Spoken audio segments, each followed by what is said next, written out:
인생에는 세상이 가장 어두운 얼굴을 보여주는 순간이 있습니다. 그리고 한 한국인 여성은 세상의 정의를 위해 법을 배웠지만 그러한 자신의 신념이 통째로 부정당하는 일을 겪게 되고 그렇게 꿈과 희망이 잿더미가 되어 무너지고 말았다고 하는데요. 그러나 우연히 서게 된 미국 재판장에서 그녀는 단순히 변호의 역할만을 맡지 않게 되었고 결국 그녀의 재판은 미국 전역을 완전히 뒤흔들어 놓고 말았다고 합니다. 그렇다면 도대체 이 한국 여성에겐 어떤 일이 있었던 것일까요? 안녕하세요. 제 이름은 이다윤이라고 합니다. 저는 한국인이고 현재는 미국의 로스쿨에 재학 중에 있습니다. 제가 많고 많은 전공 중에 법 과목을 선택한 건 저희 가족과 어쩌면 한국의 정의로운 역사 때문입니다. 저는 책이 아니라 가족의 삶에서 비롯된 불의와 저항의 이야기를 바탕으로 자랐거든요. 저희 할아버지는 진실을 말하면 감옥에 갇힐 수 있는 암울한 시절에 노동조직가로 일하셨습니다. 그리고 한국이 진정한 민주주의 국가로 발돋움하기까지 국민들은 여러 피와 땀을 흘리며 나라를 바꿔나갔는데 저희 부모님 또한 그러한 과정 속에 힘을 보탰고 저는 그러한 이야기를 들으며 돈보다 더 소중한 것, 즉 정의에 대한 고집스럽고 깨지지 않는 믿음을 물려받게 되었죠. 그래서인지 저는 어렸을 때부터 불공정을 특히나 싫어했습니다. 만약 선생님이 반 친구를 잘못 비난했다면 저는 친구를 위해 목소리를 높였습니다. 누군가 다른 아이를 괴롭히면 팔에 멍이 들거나 주먹에 무참히 맞을지언정 저는 늘 나서서 정의를 실현했죠. 당연히 제게 두려움이 없었던 것은 아니었습니다. 아니, 오히려 저는 그 누구보다도 겁이 많은 소녀였습니다. 단지 제 두려움은 분노보다 작았을 뿐이었죠. 그래서 더더욱 법은 저를 매료시켰습니다. 그 이유는 법이 그 분노를 해결할 방법을 약속했기 때문입니다. 그리고 제가 기억할 수 있는 한 저는 복수가 아닌 보호를 위해 법을 칼처럼 사용할 수 있는 사람이 되고 싶었습니다. 물론 한국 로스쿨들은 좋은 프로그램을 제공했습니다. 하지만 저는 더 큰 전장에서 싸우고 싶었습니다. 저는 전 세계의 자유와 권리에 대해 설교하는 나라에서 공부하고 싶었습니다. 하지만 모순적으로 한때 가장 대담한 평등 선언을 작성했던 나라가 여전히 매일 차별 속에 얼룩져 있다는 것을 알고 그것을 고쳐보고 싶기도 했어요. 미국은 분명 다문화 국가고 겉으로는 차별을 금지하고 있지만 지금도 저와 같은 동양인들이 이유 없이 가게에서 쫓겨나고 거리에서 조롱받고 인도에서 공격을 당하고 있거든요. 물론 많은 친구들이 미국은 위험하다며 저를 걱정해 주었어요. 하지만 아시아 혐오 범죄 타겟이 되어 이유 없이 지하철 선로로 밀려든 아시아계 할머니, 자신의 마당에서 미국 경찰로부터 총격을 받은 흑인 청소년에 대한 또 다른 이야기를 볼 때마다 제 안에 무언가가 굳어지곤 했어요. 늘 그랬듯이 저는 쉬운 일을 원하지 않았습니다. 안전을 원하지도 않았어요. 정의를 위해 전투가 가장 치열했던 곳으로 가고 싶을 뿐이었습니다. 만약 불의가 여전히 세계에서 가장 강력한 나라의 거리에서 공개적으로 존재한다면 아마도 바로 그 지점에서 저와 같은 사람들이 가장 필요했을 것입니다. 특히나 저는 그러한 차별과 불공정을 국민들의 스스로의 힘으로 극복한 역사가 있는 자랑스러운 한국인이었기에 더더욱 저는 할 수 있을 거라고 믿었습니다. 그래서 저는 워싱턴 DC에 있는 조지타운 대학교 법률센터에 지원했습니다. 미국에서 가장 오래되고 존경받는 로스쿨 중 하나로 미국 권력의 중심에 자리 잡고 있었죠. 당연히 입학은 쉽지 않았습니다. 수천 명이 지원했습니다. 그러나 저는 결국 합격 통지서를 받아볼 수 있었고 드디어 조지타운, 법이 제정된 도시에서 법을 공부하게 되었죠. 저는 부모님의 눈물 어린 미소, 할머니의 따뜻한 손길, 여전히 너무 진지하다라고 놀리던 친구들을 남겨두고 떠났습니다. 비행기가 활주로에서 이륙했을 때 저는 이마를 창문에 대고 약속을 했습니다. 저는 저 자신만을 위해 가는 것이 아닙니다. 저는 더 잘하고, 더 성장하고, 더 똑똑하게 싸우는 법을 배울 것입니다. 저는 그럴 능력이 없는 사람들을 대변할 것입니다. 저는 항상 정의를 추구할 것이며 빈손으로 집에 돌아오지 않을 것입니다. 조지타운에서의 첫날은 마치 다른 행성에 발을 디딘 것 같았습니다. 캠퍼스는 웅장하고 이국적이었으며 모두 오래된 돌과 세심한 녹색 잔디밭이었습니다. 학생들은 항상 자신감을 가지고 있더군요. 교실에서는 헌법 해석, 시민권, 국제법에 대한 논쟁이 치열하게 벌어졌어요. 저는 처음에는 대부분의 사람들보다 더 조용했고 영어의 낯선 억양의 무게와 이질감이 모든 단어에 스며들었습니다. 그러나 논의가 부당한 유죄 판결, 경찰의 학대, 가난하고 소외된 사람들을 짓밟는 사례에 이르기까지 불의로 바뀔 때마다 제 마음은 뜨겁게 타올랐습니다. 그리고 결국 시간이 지나면서 그렇게나 자신만만했던 조지타운의 모든 학생들, 교수님들은 저를 조용한 한국 소녀가 아니라 더 날카로운 질문을 하고 쉬운 대답을 거부하는 학생으로 인식하기 시작했죠. 제 미국에서의 삶은 그런 식으로 전개되었습니다. 그렇게 미국에서의 1년, 2년이 순식간에 지나갔죠.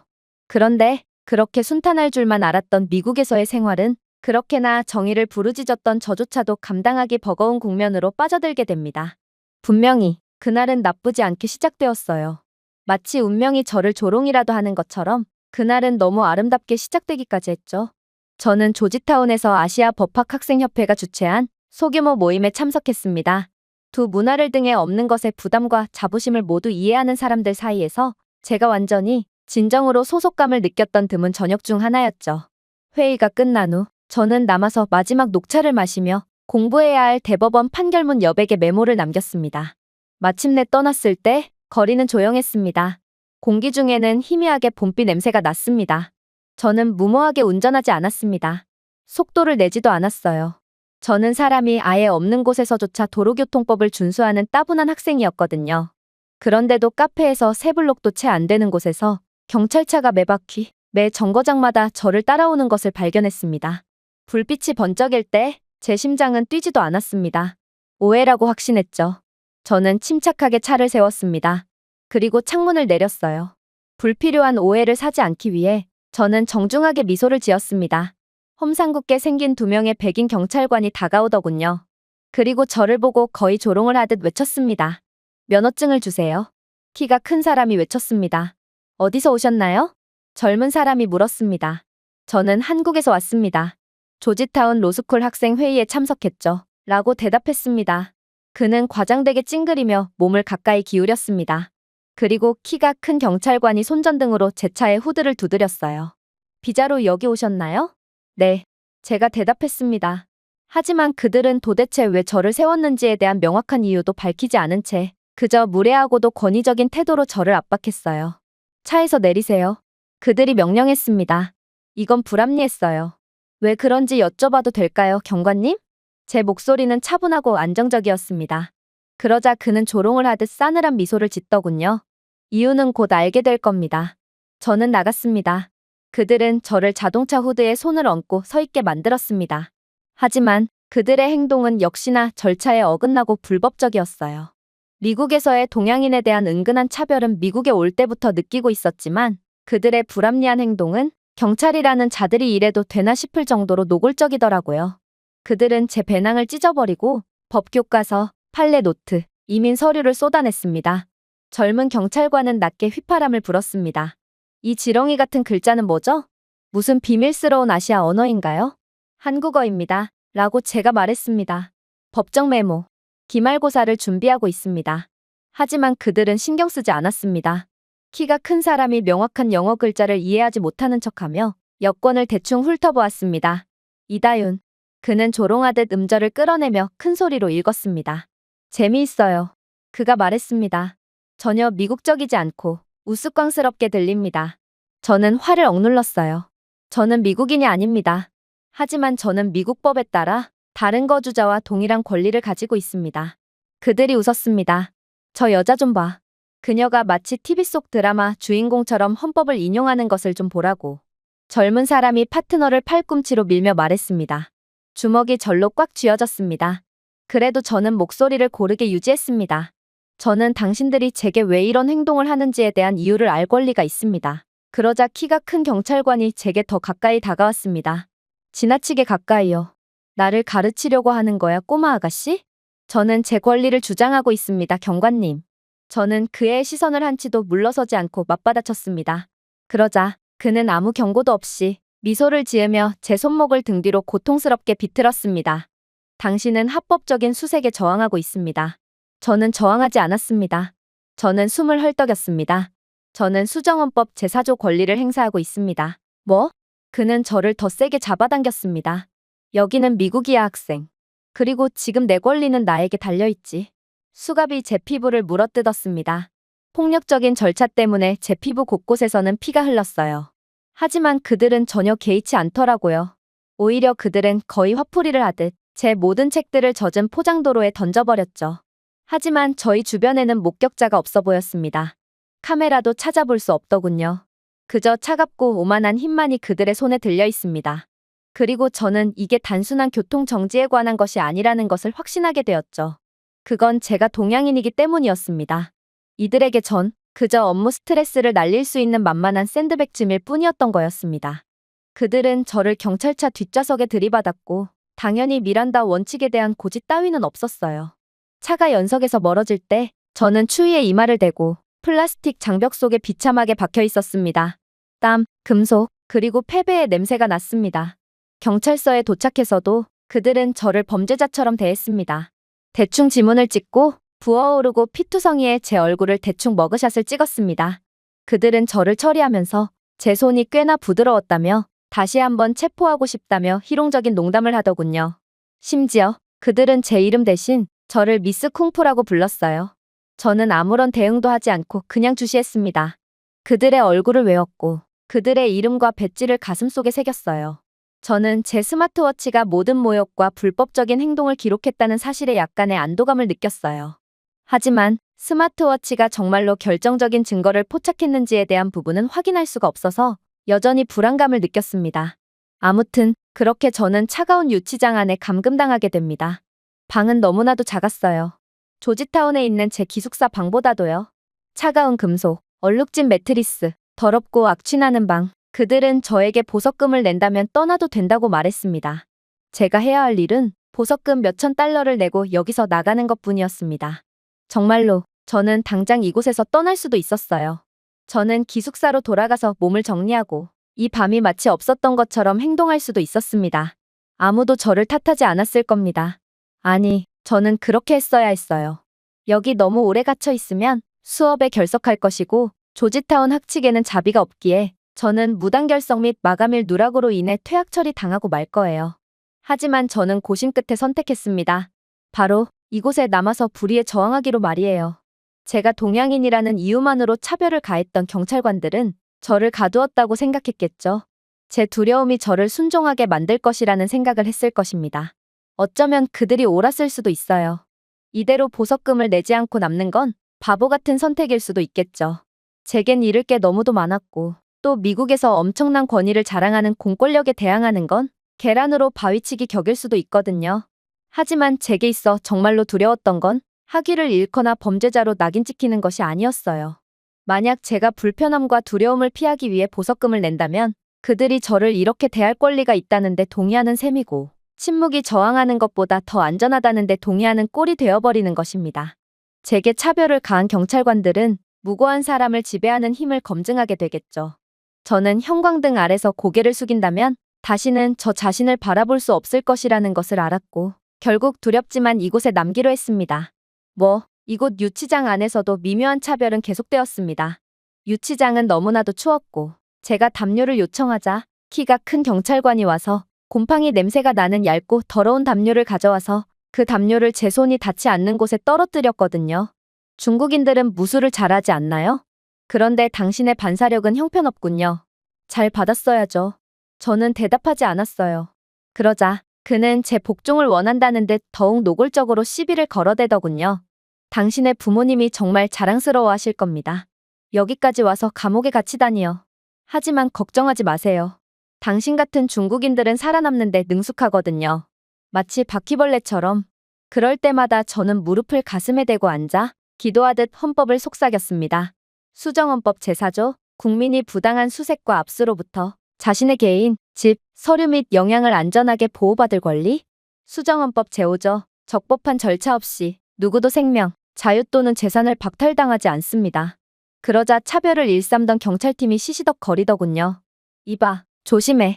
저 중국 여자의 침에는 전염병이 들어있을지 몰라? 그녀가 중얼거릴 때는 절대로 가까이 가지 말라고. 제 목소리가 갈라졌어요. 단어가 흐려졌습니다. 하지만 저는 절망에 대한 주문을 반복했습니다. 어딘가 깊은 곳에서 목소리가 속삭였어요. 너는 지금 모든 것을 걸고 있어. 내 미래, 부모님의 자부심, 이 세상에서의 내 자리를 말이야. 저는 이 말을 무릎에 대고 속삭였습니다.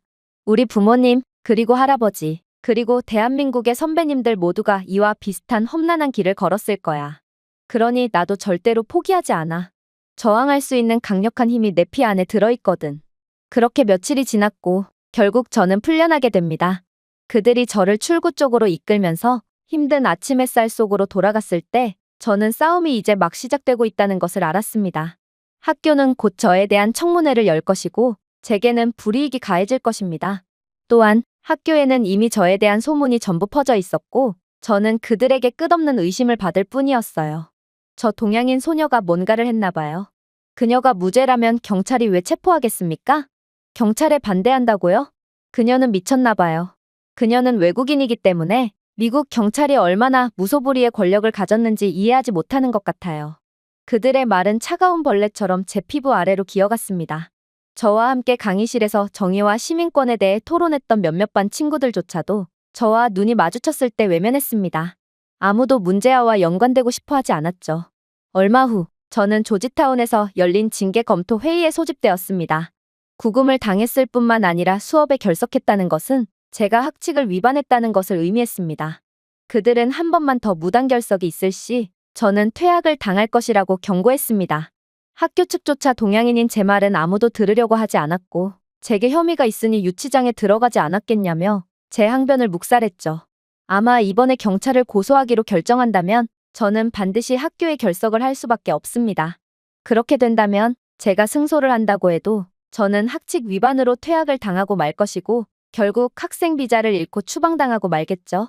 혹여라도 패소한다면 저는 범죄자로 분류되어 미국에서 변호사 자격을 박탈당할지 모릅니다. 제가 평생 쌓아온 모든 것이 산산조각이 나겠죠. 제가 어리석었나요? 제가 자존심을 위해 모든 것을 버린 건가요? 이제라도 도망가면 어떨까요? 아마 모두가 흔히들 그러는 것처럼 지금이라도 바보 같은 미소를 지으며 고개를 숙인다면 제가 열심히 만든 미래의 무언가를 되찾을 수 있을 것입니다. 제 내면의 소리가 정의 따윈 버리고 그냥 일단 살아남으라고 말했습니다. 하지만 그때 경찰관의 얼굴이 떠올랐습니다. 그가 제 손목을 비틀며 비웃었던 방식, 그가 제 권리를 박탈했던 것 말이에요. 그리고 깨달았습니다. 만약 제가 지금 떠나면, 고개를 숙인다면, 그러면 제가 믿는 모든 것이 거짓말이 될 것입니다. 결국 저는 두려움에 굴복하지 않고 정의를 위해 싸우기로 했습니다. 비용이 얼마나 들더라도 저는 끝까지 싸우기로 했죠. 그리고 그렇게 싸우기로 결정한 지 얼마 지나지 않아 저는 예상치도 못했던 일을 겪게 됩니다. 바로 혼자인 줄 알았던 저는 혼자가 아니었거든요. 첫 번째 이메일은 이틀 후에 왔습니다. 제가 몰랐던 한 여성, 즉 카페 근처에 있었던 한 행인이 휴대폰으로 체포 장면의 일부를 녹화했습니다. 그리고 그녀는 제게 영상을 보냈더군요. 이메일의 내용에는 아무런 요구 조건도 없었습니다. 그저 당시에 침묵을 해서 미안합니다. 미국 공권력이 좀 강력해야죠. 하지만 이건 분명 결정적인 증거가 될 거예요. 제가 혼자가 아니라는 것을 느끼고 눈물을 흘린 것도 잠시 헌법학 교수인 제닝스 교수로부터 문자가 왔습니다. 그는 제 사건에 대해 증언하고 동의안 초안 작성을 돕고 제 사건의 신빙성을 부여하는 작업에 도움을 주겠다고 제안했습니다. 당신은 내가 봐온 학생들 중 가장 정의롭습니다. 그리고 나는 평생을 살면서 한국인 학생들이 법이나 규칙을 어기는 것을 단 한 번도 보지 못했죠. 분명 오해가 있을 겁니다. 역시나 저는 혼자가 아니었던 것입니다. 그리고 정말로 몇몇 교수님들의 도움으로 지역 뉴스 방송국에서 이 사건을 보도하게 됩니다. 그러자 제게 의심과 회의의 시선만을 보냈던 다른 학생들이 나서기 시작했어요. 알고 보니 제게 차별을 가했던 경찰관들은 이곳 대학교 근처를 순찰하면서 자신들의 공권력을 남용하며 만만한 동양계 학생의 영어 발음을 조롱하며 시비를 걸기로 유명했고 그들에게 당했던 학생들은 이러한 경찰관들의 차별 이력을 정리해서 아시아계 학생에 대한 습관적 편견에 대한 선서 성명서를 제 이메일로 보내주었어요. 하나씩 나무가 자라기 시작했어요. 증거, 증인들, 지지의 물결. 저는 더 이상 공허함 속에서 비명을 지르는 목소리가 아니었습니다. 그러다 충격적인 사건이 터지게 되었죠. 그렇게 소송 전에 카페에 앉아 사건을 정리하고 있을 때였어요.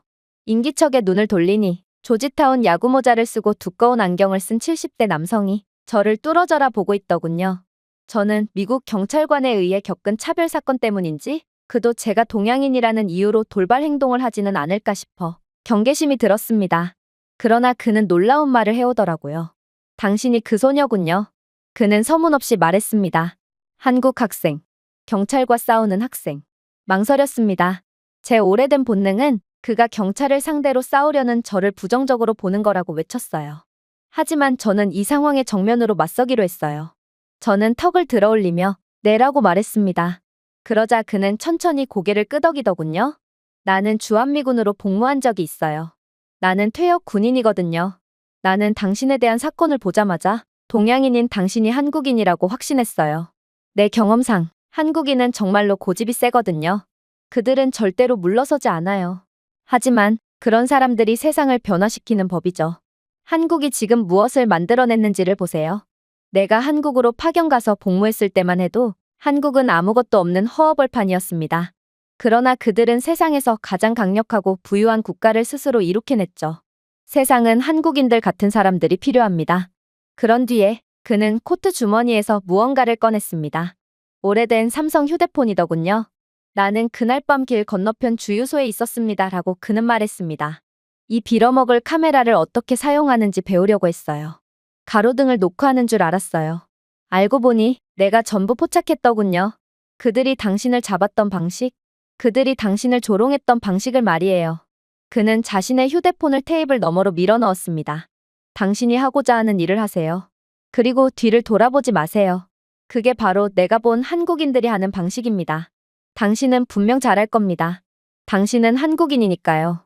그리고 그렇게 그는 흔들리고 숨이 가빠진 제게 꿈도 꾸지 못했던 금 조각을 남기고 떠났습니다. 저는 이제 저 자신만을 위해 싸우는 것이 아니게 되었습니다. 저는 소외받는 사람들, 그리고 저를 믿는 사람들, 그리고 한국인으로서의 명예 등 모든 것을 위해 싸우게 되었습니다. 심지어 타이밍도 무척이나 좋았어요. 미디어의 여론도 변하기 시작했거든요. 정말로 요즘 들어 미국 내에는 차별에 관한 사건이 너무도 폭증해서 그런지 전국 언론은 증오 범죄가 증가하고 소수자가 소외되었다는 기사를 보도하기 시작했죠. 소송을 하기에 이보다 적기도 없었습니다.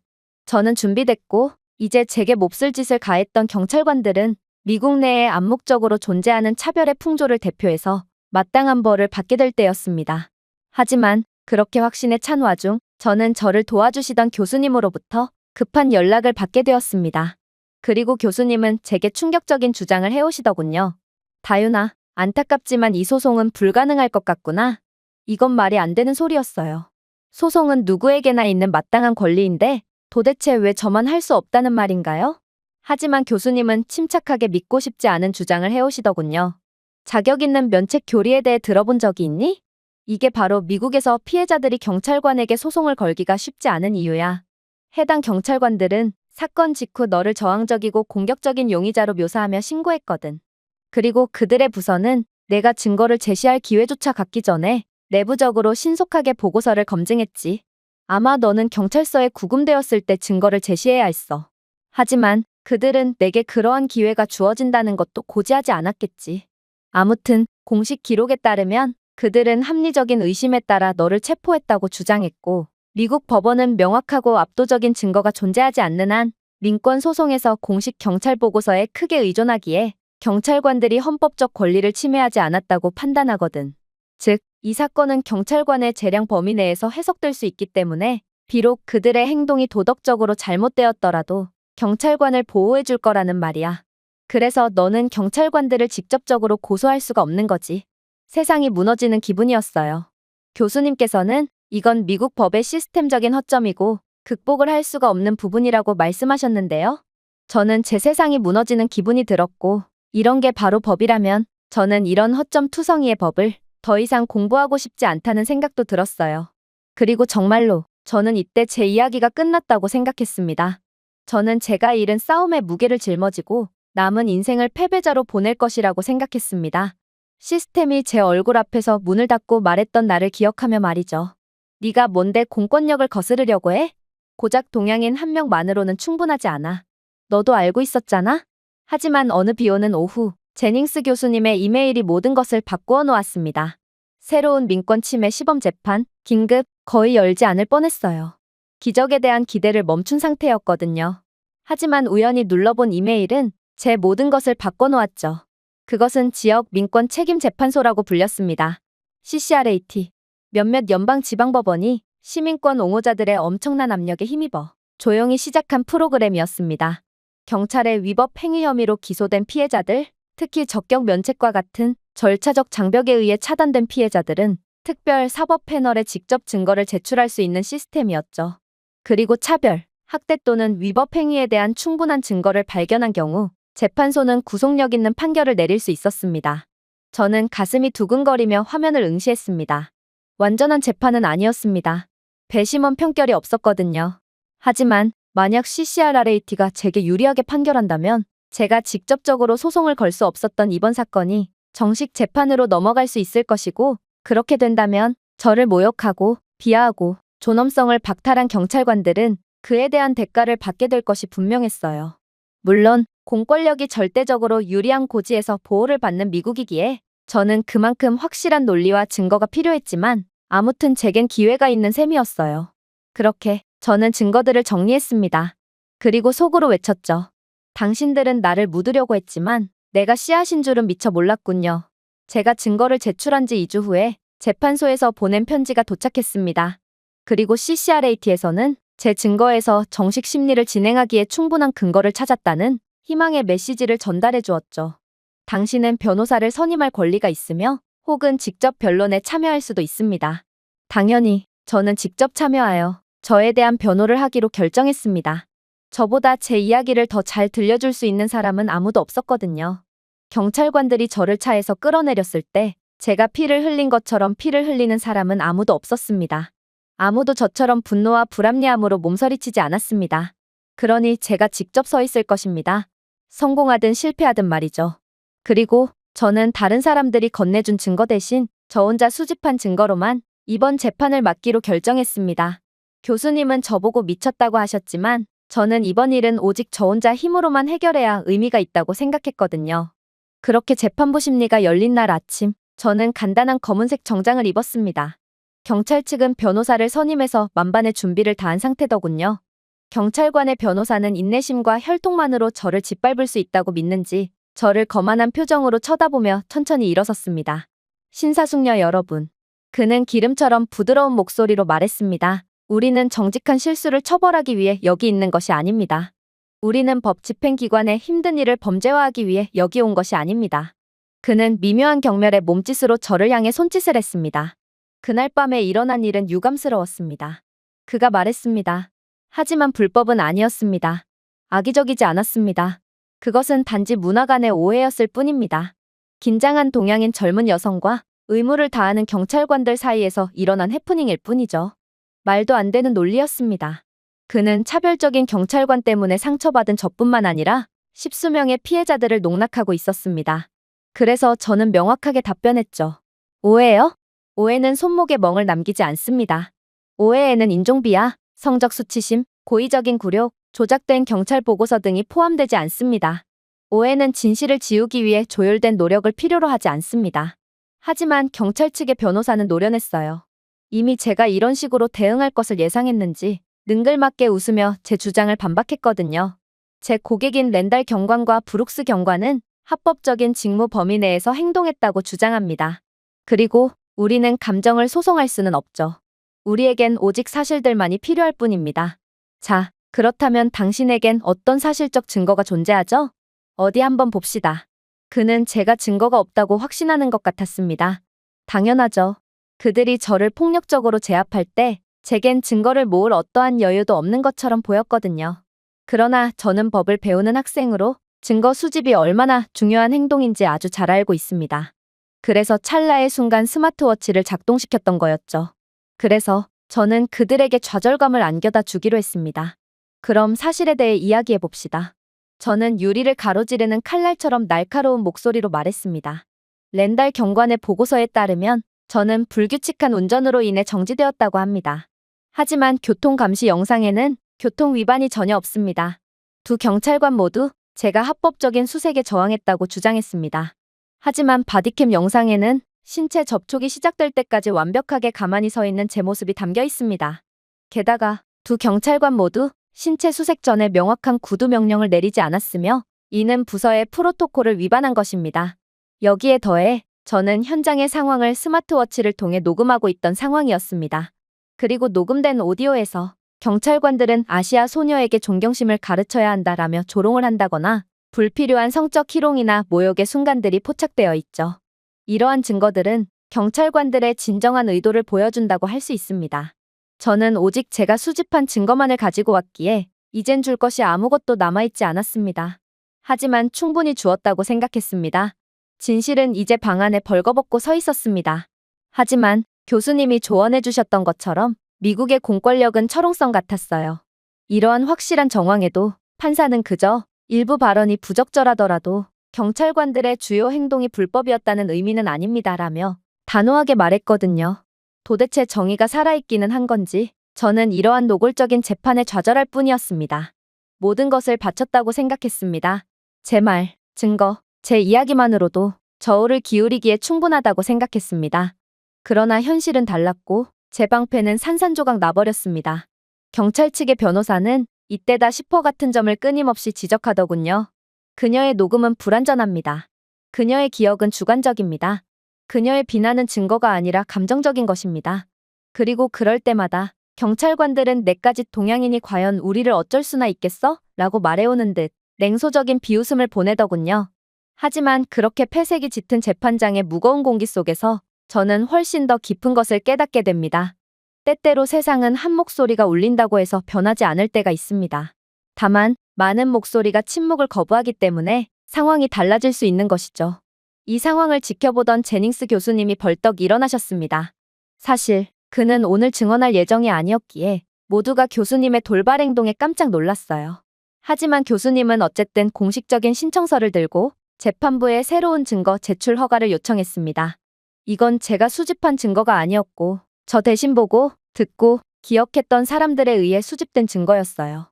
혼자 힘으로 모든 것을 해결할 수 있다고 믿었던 오만했던 제가 애써 외면했던 증거들이었죠. 재판장은 망설였습니다. 경찰 변호사는 격렬하게 반대했죠. 그러나 재판부는 조용히 판결을 내렸고 그들의 얼굴은 무덤덤했습니다. 마침내 수석 판사가 돌아서서 말했습니다. 진행하세요.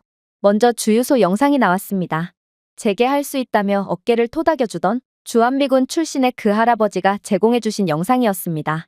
영상은 길 건너편에서 체포된 전체 모습을 보여주었고 공격적인 용의자는 없었고 위험한 행동도 없었으며 그저 2명의 경찰관이 포식자들이 먹이를 둘러싸고 있는 것처럼 저를 밀치고 웃고 제 물건을 훼손하여 구정물 속에 처박는 장면만이 재생되었을 뿐이었습니다. 다음은 일련의 진술서였습니다. 제게 이메일로 영상을 보내줬던 여성의 진술서였죠.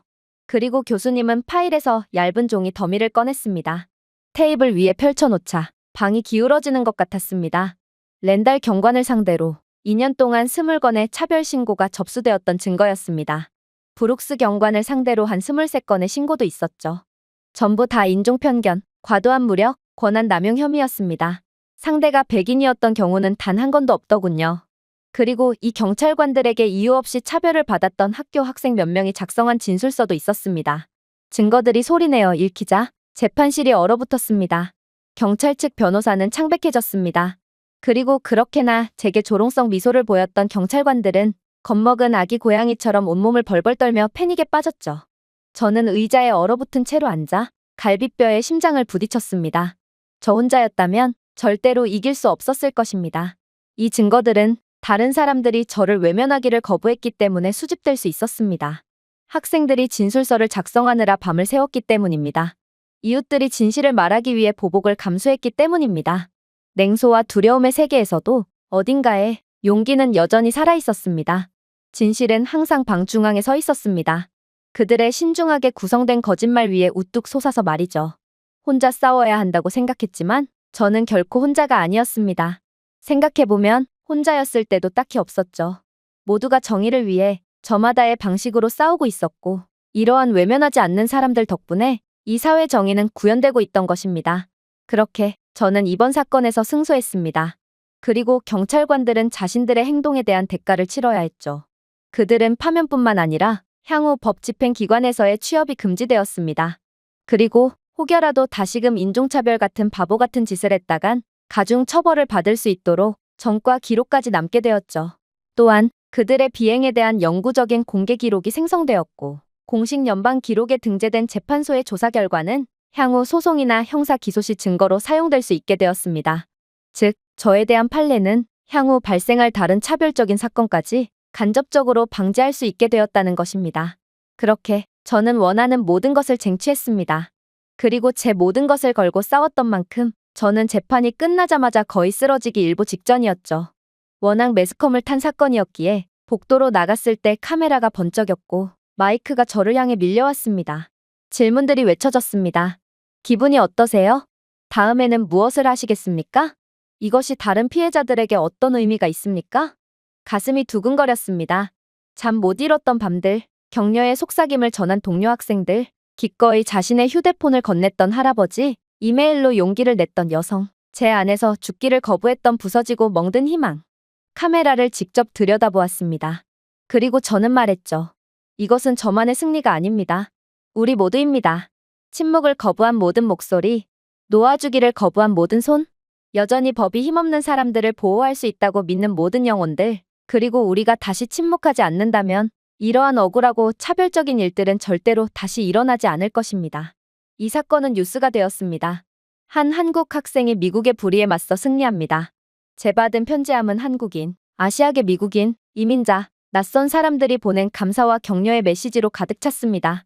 우리 같은 사람들이 이길 수 있기를 감히 기대하지 않았던 것들입니다. 지역 언론은 저에 대한 이야기로 보도를 쏟아냈죠. 대한민국의 딸, 미국에서 정의를 세우다. 시장은 공개 사과를 해야 했습니다. 경찰서는 새로운 편견 방지 교육 프로그램을 발표했습니다. 솔직히 저는 제가 인종차별의 굴레를 끝냈다고 생각할 만큼 순진하지 않습니다. 줄기야하겠지만 차별은 계속되겠죠. 세상은 오래된 증오의 무게로 무겁거든요. 하지만 하나의 균열이 나타나면 빛이 그 안으로 들어갑니다. 그리고 그것을 통해 다른 사람들도 희망을 볼 수 있을 것입니다. 그리고 여기서 희망을 보고 모두가 외면하지 않기를 선택한다면 세상에서 차별은 절대로 찾아볼 수 없게 되겠죠.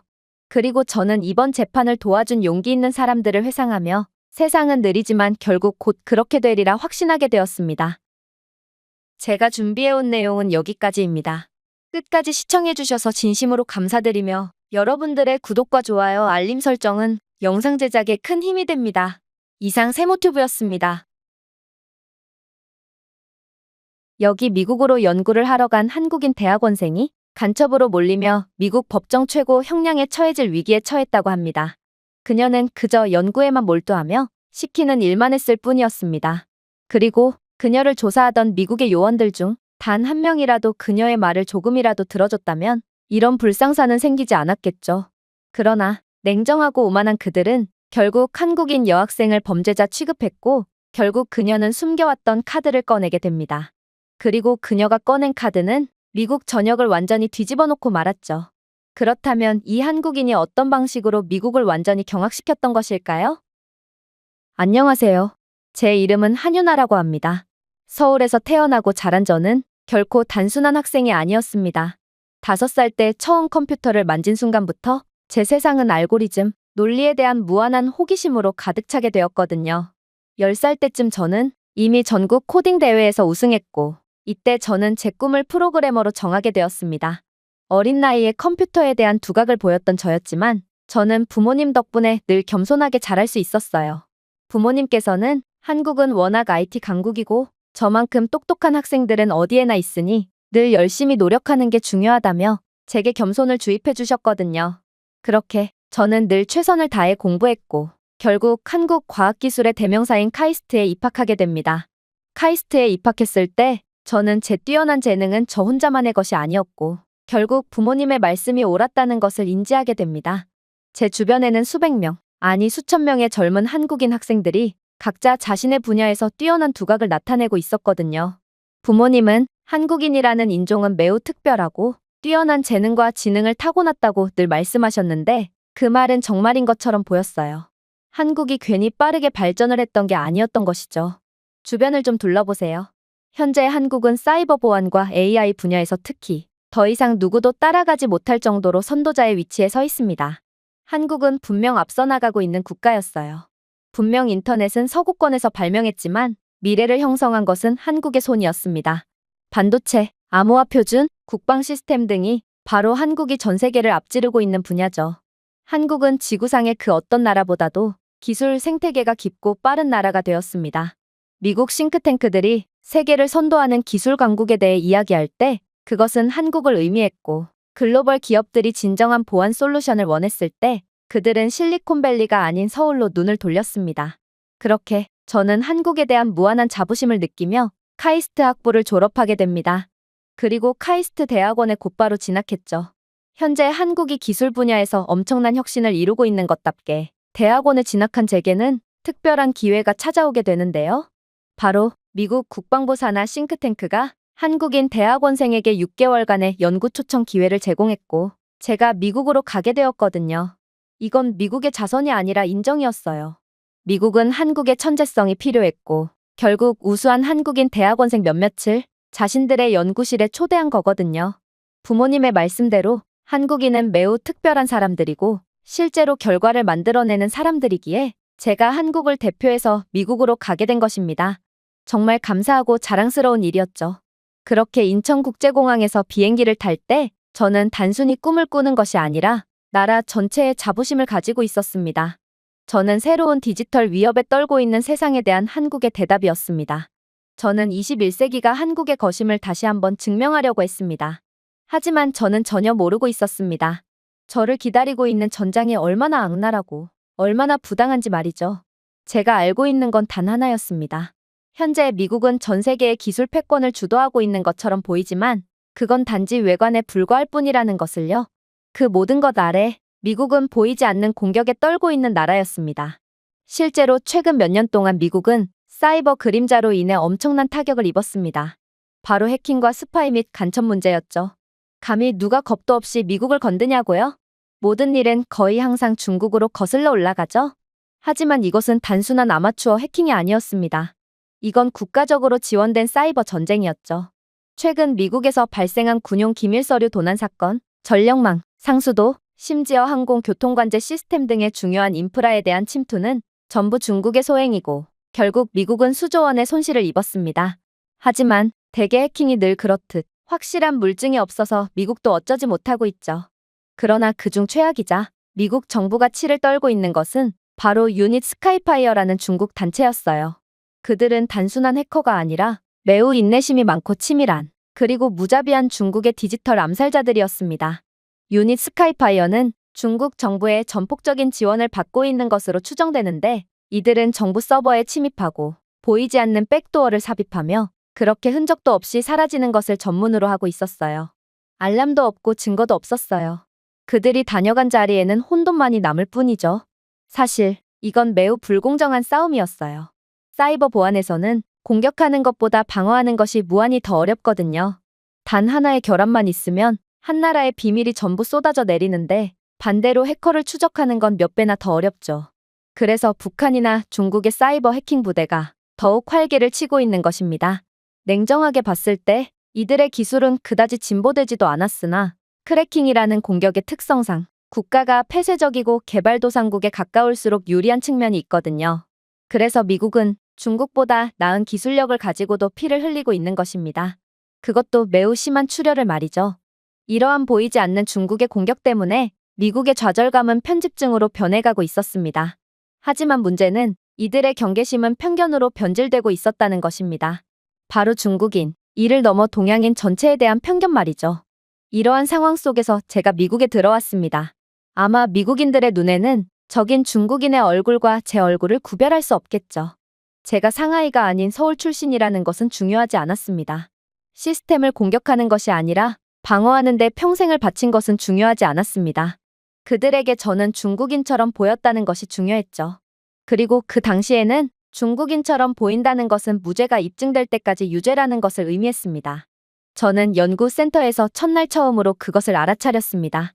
미국인 연구원들은 제 배지를 흘깃흘깃 쳐다보더라고요. 제가 악수를 건넬 때 그들은 미묘한 망설임을 보였습니다.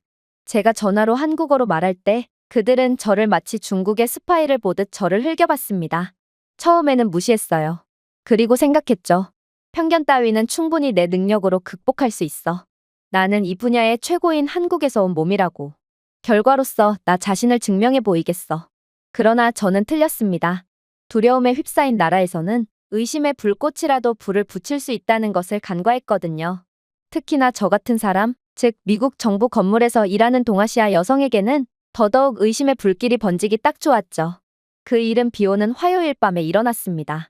저는 모두가 퇴근한 연구실에서 분류된 연구 라이브러리의 한 구석에서 혼자 코딩을 하며 인공지능 보조 침입에 대한 신경 방어 시뮬레이션을 실행하고 있었습니다.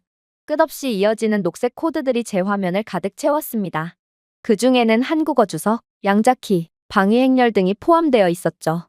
그때 젊은 미국인 인턴이 놓고 온 물건이 있었는지 연구실로 들어왔어요. 그리고 제 존재를 확인하고는 흠칫 놀라더군요. 그는 마치 늦은 밤 혼자 남아있는 제가 의심된다는 듯 조심스레 제 등 뒤를 지나갔고 제 컴퓨터 화면을 보더니 잠시 멈추더라고요. 그러고는 그의 눈은 뭔가를 확신한다는 듯 가늘어졌죠. 그리고 그때 모든 것이 꼬이기 시작했습니다. 다음 날 오전 검은색 정장을 입은 요원들이 연구소에 몰려들었을 때 저는 거의 배낭을 내려놓지도 못했습니다. 처음에는 아무 말도 하지 않았습니다.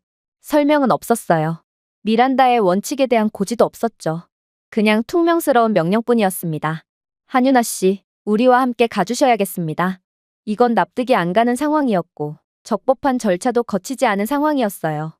그래서 저는 무척이나 당황스러우면서도 이유라도 알려달라고 요청했죠.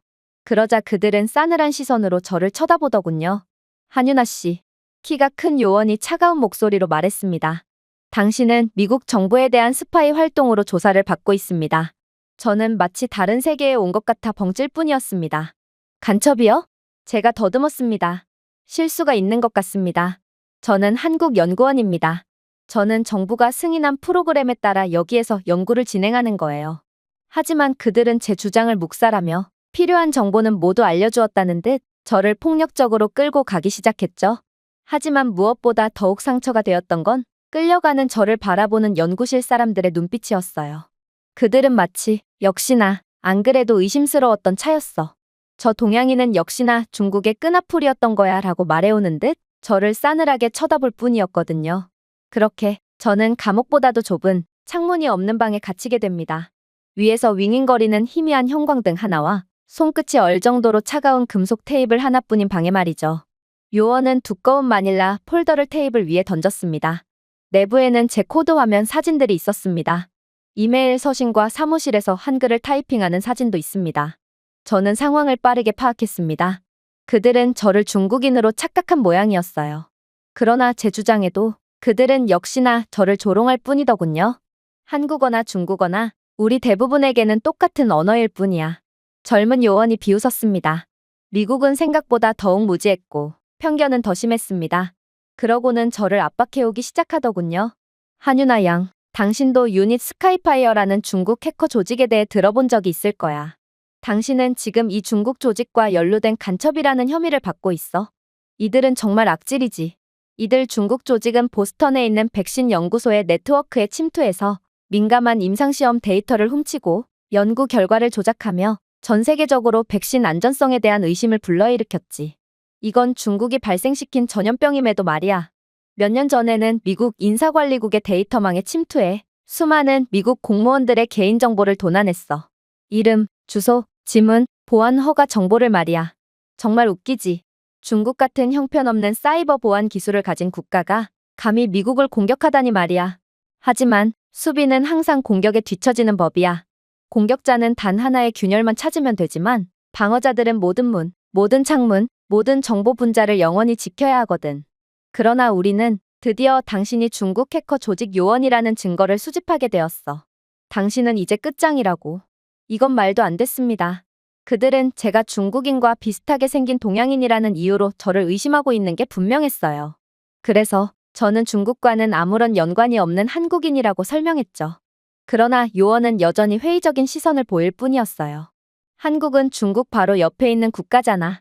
그러니 너를 의심하는 건 합당하다고 볼 수 있어. 그리고 우리는 내 노트북의 네트워크 트래픽 로그 중 일부는 싱가포르와 대만에 위치한 서버와 통신하고 있는 모습까지 포착한 상태야. 중국 해커들이 작전을 숨기기 위해 우회적으로 자주 사용하는 국가들이지. 그리고 너는 코딩을 할 때마다 이상한 언어로 주석을 달더군. 이건 우리의 눈을 피하기 위한 암호 문자임이 분명하지. 아무래도 이번 연구 프로젝트는 미국 국방통신 시스템의 취약점을 감지하기 위한 AI 알고리즘 개발이고 고도로 기밀화된 중요 프로젝트라고 할 수 있는데 너는 이러한 미국의 민감한 프로젝트에서 정보를 채가려는 스파이가 분명해. 말도 안 됐습니다. 분명 자신들에겐 특수 분야에서의 인재가 부족하니 한국의 도움이 꼭 필요하다며 저를 초청한 거였거든요. 그런데 이렇듯 제가 동양인이라는 이유만으로 제 이야기를 들어볼 생각조차 안 한 채 간첩으로 단정 지어버리다니 저는 너무나도 억울해서 금방이라도 눈물이 터져나올 것 같았습니다. 그러나 이러한 상황에 눈물은 전혀 도움이 안 됐어요. 그래서 저는 애써 침착을 유지한 채 반박을 시작했죠. 이건 제가 개인 프로젝트에 사용했던 클라우드 서비스예요. 합법적이고 공개적이고 그리고 투명한 클라우드죠. 이 클라우드가 없으면 저는 제 모델을 백업할 수가 없게 되므로 이건 프로그래머들에겐 필수적인 부분이라고요. 저는 절대로 이 클라우드에 미국의 기밀 데이터를 무단으로 유출하지 않았어요. 그리고 한글로 대본에 주석을 다는 것은 제 습관이라고요. 이건 이상한 비밀 암호가 아니에요. 한국인들이 사용하는 한글이라고요.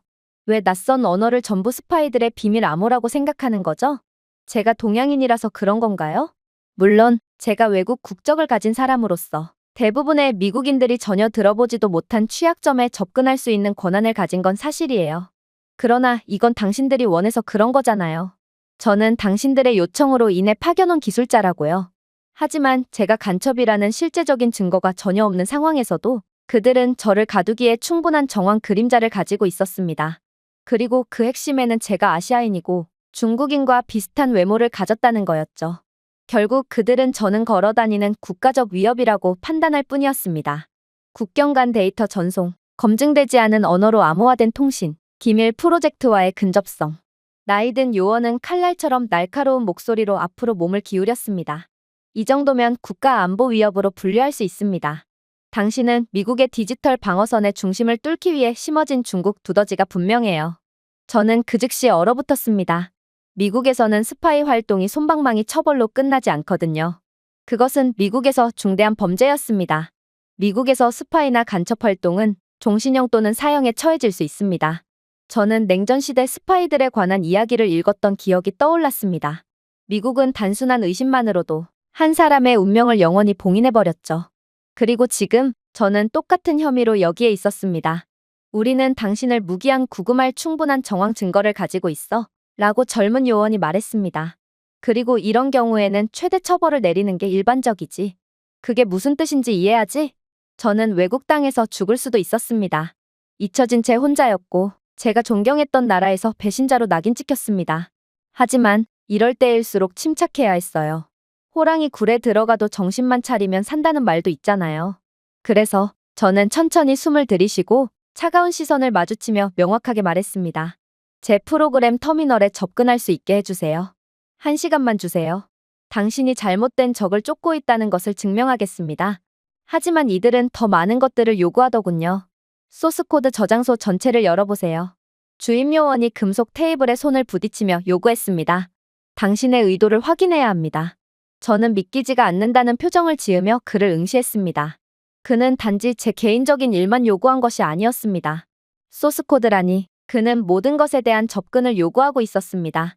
수년 동안 완성해온 암호화된 알고리즘들, 카이스트에서 동료들과 밤을 새워 개발한 암호화 방법들, 한국이 글로벌 사이버 보안 경쟁에서 우위를 점한 기술들 등 모든 것을 말이에요. 그들이 요청한 것은 검증이 아니었습니다.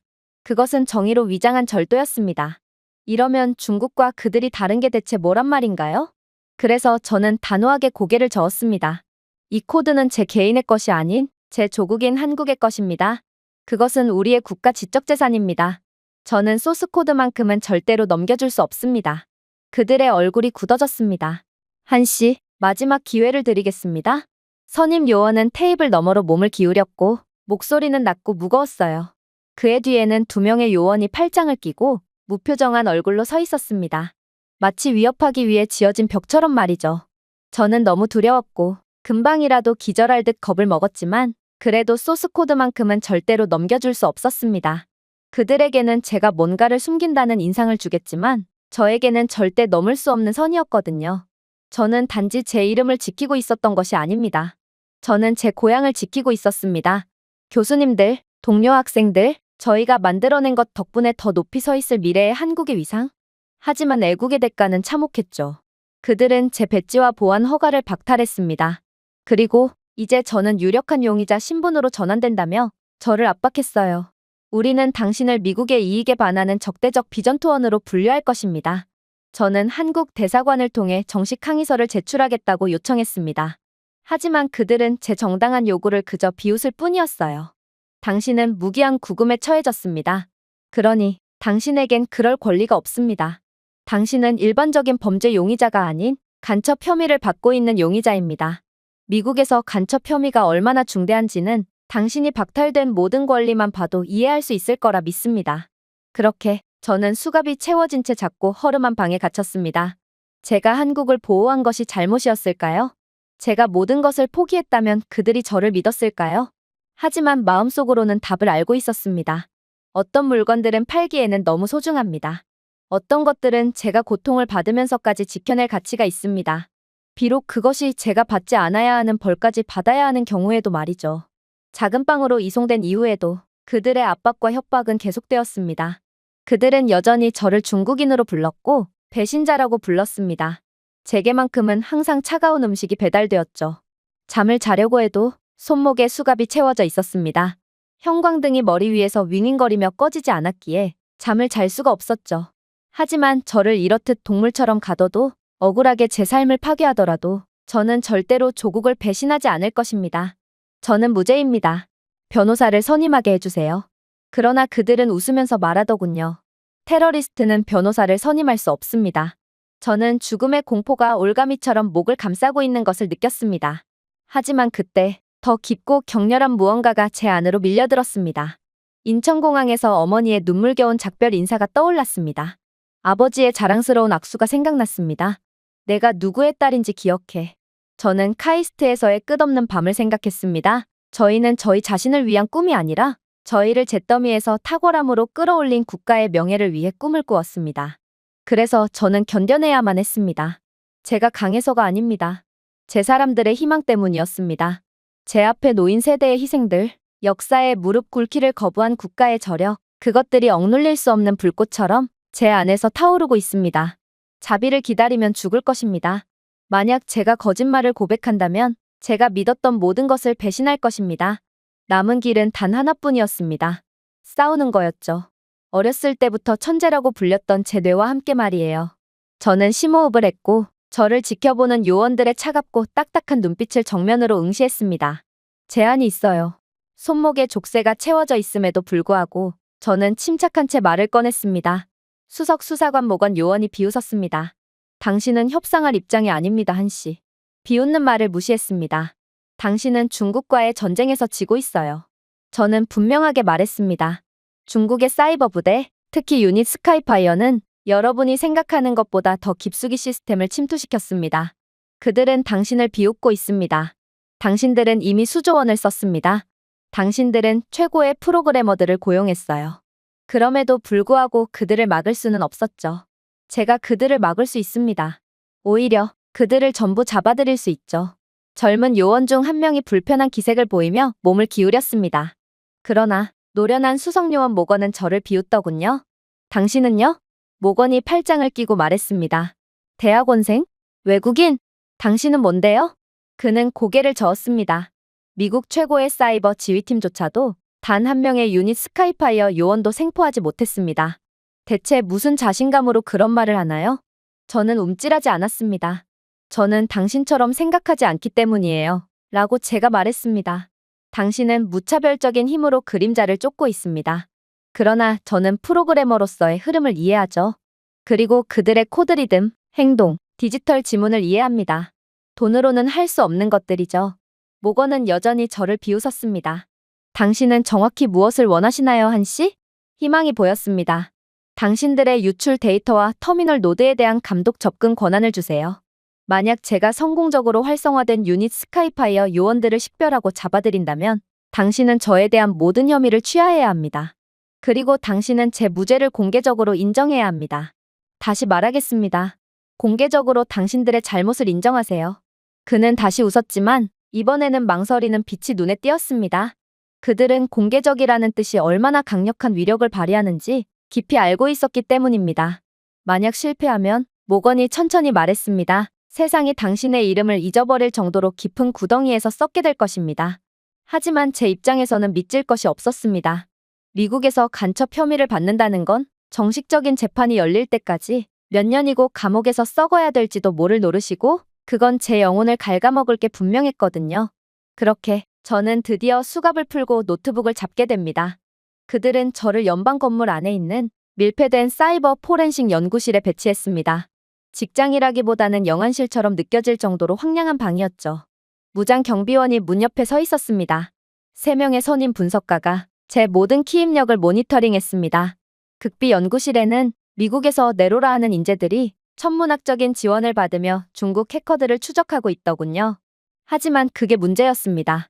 지원이 너무 거대하니 이들은 비효율적이고 딱딱한 방법으로만 추적을 진행하고 있었거든요. 그러나 너무 강하면 부러지기 쉽습니다.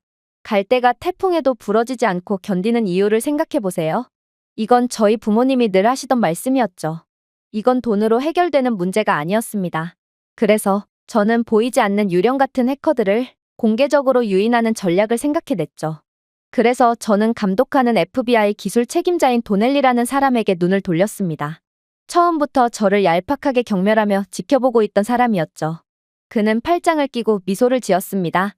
다음 단계는 무엇인가요? 마법 지팡이를 흔들고 나머지를 잡으면 될까요? 그의 조롱에 미국 사이버팀의 웃음이 울려 퍼졌습니다. 거만하고 조롱적이었죠. 그들에게 저는 여전히 운이 좋은 추측에만 의존하는 겁없는 대학원생에 불과했습니다. 하지만 저는 화면에 있는 연방 시스템 도식을 꺼내서 이렇게 말했습니다. 우리는 꿀단지를 만들 것입니다. 도넬리가 코웃음을 쳤습니다. 미끼를 던지시겠다. 우리는 이미 그것을 시도해 보았습니다. 그들은 기본적인 함정에 빠지지 않습니다. 그들을 바보로 아는 건가요? 저는 그의 눈을 똑바로 쳐다보았습니다. 당신들이 만든 방식과는 다른 방식으로요. 제 계획은 다음과 같습니다. 보안이 낮은 연방 계약자 데이터베이스의 가짜 취약점을 생성합니다.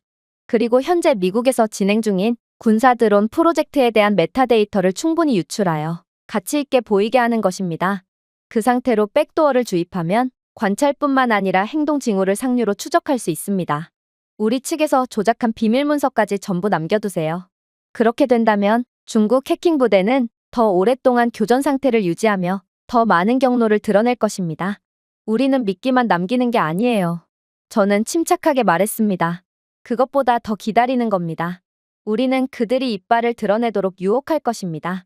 그렇게 된다면 단순히 해킹범 한두 명만을 잡는 게 아닌 그들 조직 전체를 일망타진할 수 있게 되죠. 처음에는 미국인 팀원들이 전부 비웃었는데 일부는 공개적으로 제 아이디어를 조롱하기도 했습니다. 그들은 중국 최고의 해킹 부대예요.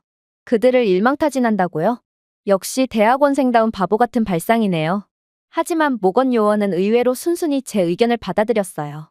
그도 기존의 방식은 통하지 않는다는 것을 경험을 통해 알고 있는 모양이었죠. 좋습니다. 그녀에게 접근 권한을 넘겨주세요. 작전 시간은 자정입니다. 자정이 되는 대로 함정을 배치하겠습니다.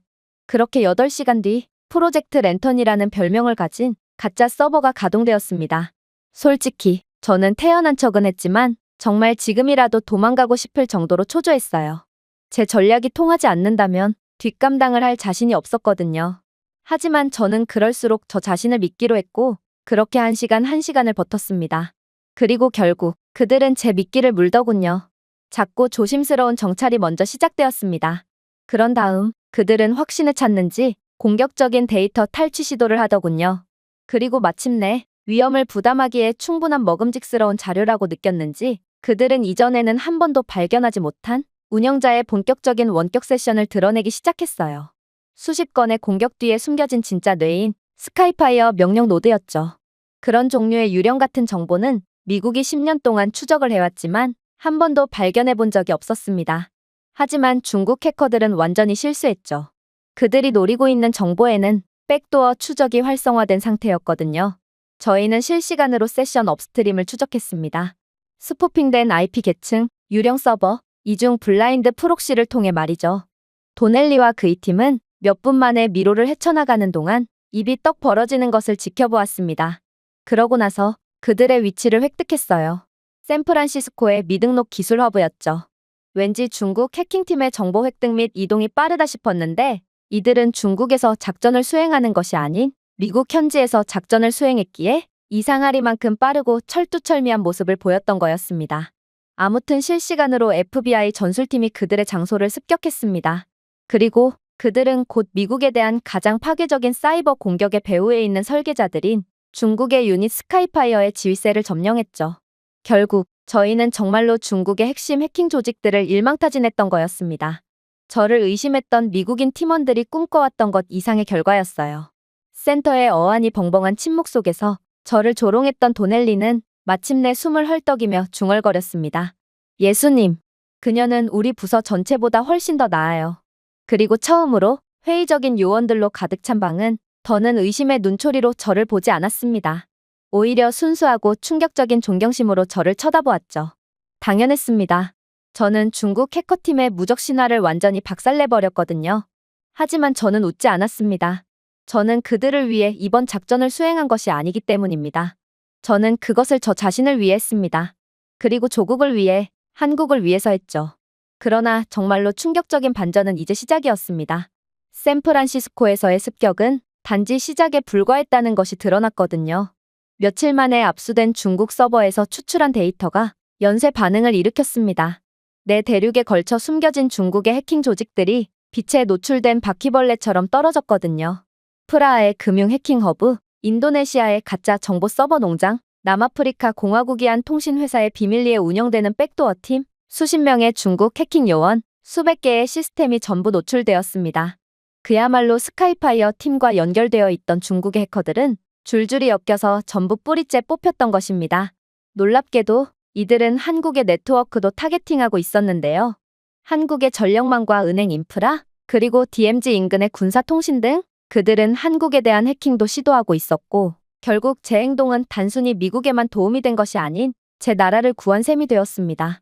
아무튼 저는 자동으로 혐의가 전부 풀리게 되었습니다. 제겐 미국 국무장관이 직접 서명한 편지가 도착했습니다. 나라를 대표하여 당신이 견뎌낸 부당한 의심과 구금에 대해 깊은 사과를 드립니다.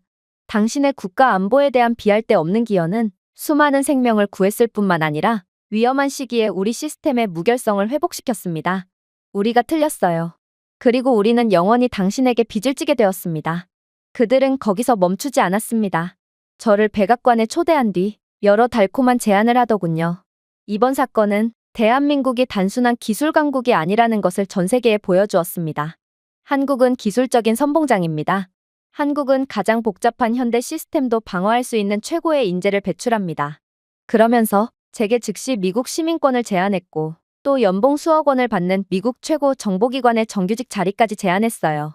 그리고 원한다면 대부분의 과학자들이 바라마지 않던 엄청난 연구 예산을 받는 수석 연구원으로 임명한 뒤 죽을 때까지 원 없이 연구할 수 있게 해주겠다고 제안했죠. 백악관 관계자는 비공개 브리핑에서 머무세요라고 말했습니다. 아무도 이 정도로 강력한 특혜는 받지 못할 것입니다. 당신의 능력으로 미국은 미래를 바꿀 수 있습니다. 미국과 미래를 함께 합시다. 분명히 솔깃한 제안이었습니다.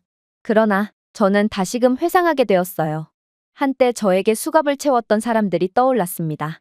제 말을 들어주지 않고 제가 동양인이라는 이유만으로 창문 없는 감옥에서 제가 굽는 모습을 지켜본 사람들, 제가 한국인이라고 말한 후에도 계속해서 중국인이냐며 협박과 차별을 가했던 사람들 말이에요. 그래서 저는 그들에게 희미한 미소를 지어주었습니다.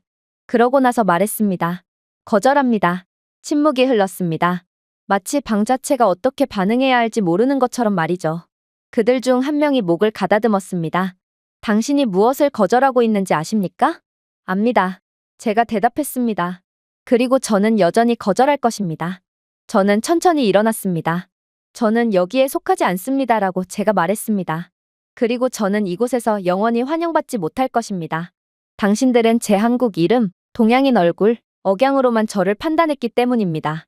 저는 제가 환영받을 수 있고 제가 속해 있는 느낌을 받을 수 있는 한국으로 되돌아갈 것입니다. 저는 단순한 숙련된 프로그래머가 아닙니다. 저는 단순히 미국을 위해 일하는 천재가 아닙니다. 저는 한국인이에요. 그리고 제가 아는 모든 것, 제가 있는 모든 것은 제 나라에서 형성되었습니다. 제 어머니는 19살 때 구미 공장에서 손으로 컴퓨팅 칩을 만드셨습니다. 아버지는 30년 동안 고등학교 과학을 가르치셨고 제가 더 잘할 수 있도록 도와주셨습니다. 저는 고장난 CRT 모니터 옆에서 라면을 먹으며 자랐어요. 저희 가족, 제 조상님들부터 저까지 우리는 서울이 전쟁으로 폐허가 된 수도에서 이제는 세계를 선도하는 스마트 시티로 부상하는 모습을 지켜보았습니다. 저는 모든 것을 한국에 빚지고 있습니다. 그리고 저는 제 외모 때문에 저를 감옥에 가둔 나라를 위해 봉사하지 않을 것입니다. 저를 있게 해준 나라를 위해 봉사할 것입니다. 저는 숨을 길게 들이마셨습니다. 그리고 조용히 결심하며 덧붙였습니다. 집에 갈래요. 제게 미국 시민권 따위는 필요 없을 것 같네요. 제가 미국을 떠날 때 그들은 전용 비행기를 제공했습니다. 하지만 저는 그들의 제안을 거절했죠. 저는 대한항공 정기편에 탑승했습니다. 좌석 42A, 이코노미. 저는 그렇게나 그리워하던 한국인들에게 둘러싸여 있습니다. 그리고 저는 비로소 완전한 안정감을 느낄 수 있었죠. 한국인 승무원들이 인사를 하며 따뜻하게 안녕하세요, 승객 여러분으로 저를 환영했을 때 저는 왜인지는 모르겠지만 눈물을 멈출 수가 없었어요. 저는 진정으로 집에 있는 것 같은 느낌이 들었거든요. 아직 착륙을 하기도 전인데도 말이에요. 그렇게 비행기를 타고 한국으로 돌아오는 동안 저는 많은 생각들을 했습니다.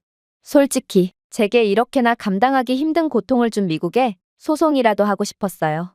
미국은 소송의 나라라고 불리고 제가 겪은 일들은 분명 소송감이라고 생각했거든요. 그러나 미국에서는 간첩행위 용의자에게만큼은 모든 불합리한 행위가 합법이라고 하더군요. 미국에서 간첩행위는 인권에 대한 모든 예외사항이 적용될 만큼 엄중한 사안이었던 것이고 저는 그래서 불합리한 일을 당하고도 제대로 대응도 할 수 없었던 것입니다. 뭐 어쩔 수 없죠. 그저 무사히 미국을 빠져나오는 것만으로 만족하는 수밖에요. 그렇게 저는 집으로 돌아왔습니다. 저는 도망자로 돌아오지 않았어요. 저는 영혼이 깨진 채 돌아오지도 않았죠. 저는 자랑스러운 딸 그대로 돌아오고 있었습니다. 저희 부모님의 딸이자 대한민국의 딸로 말이에요. 저는 이제 그 어느 때보다 깊은 것을 깨달았습니다. 제가 증명해낸 것처럼 오늘날 한국의 기술은 더 이상 모방이 아니라 혁명이었습니다. 반도체에서는 단순히 리드만 하는 것이 아닙니다. 한국은 세계에서 가장 진보된 메모리 칩의 70% 이상을 공급하는 미래를 정의하는 국가입니다. AI, 양자 컴퓨팅, 그리고 로봇공학 분야에서 차세대 인류 도구가 탄생하고 있는 곳은 바로 한국연구소입니다. 친환경 에너지 분야에서 한국의 배터리 기술은 전 세계 전기차의 절반을 운행합니다. 캘리포니아에서 베를린, 시드니까지 말이에요. 사이버 보안 분야에서 우리는 이제 디지털 프론티어의 수호자로 인정받고 있습니다. 우리 자신뿐만 아니라 여전히 미래의 전장을 이해하기 어려운 다른 사람들을 방어할 수 있습니다. 실리콘밸리 회의에서는 더 이상 한국인이 방 가장자리에 앉아있지 않습니다. 우리는 테이블 맨 앞에 앉습니다. 두바이, 베를린, 런던의 기술 박람회에서 한국 부스에서 가장 긴 줄이 형성됩니다. 한국이 이렇듯 단기간 만에 모든 것을 얻게 된 이유는 너무도 간단했어요. 함께 오를 때는 어떤 산도 높지 않다는 조용하고 흔들리지 않는 믿음 때문이었죠. 제가 한국으로 돌아가기로 결정했을 때 저는 편안하고 익숙한 것을 선택한 것이 아닙니다. 저는 더 어렵고 고귀한 길을 선택하고 있었습니다. 미국의 성장은 멈췄지만 제 나라는 여전히 성장하고 있기 때문입니다. 여전히 도달 중입니다. 여전히 한 세대에서 끝내기에는 너무 멋진 이야기를 쓰고 있습니다. 그래서 저는 여전히 기대합니다.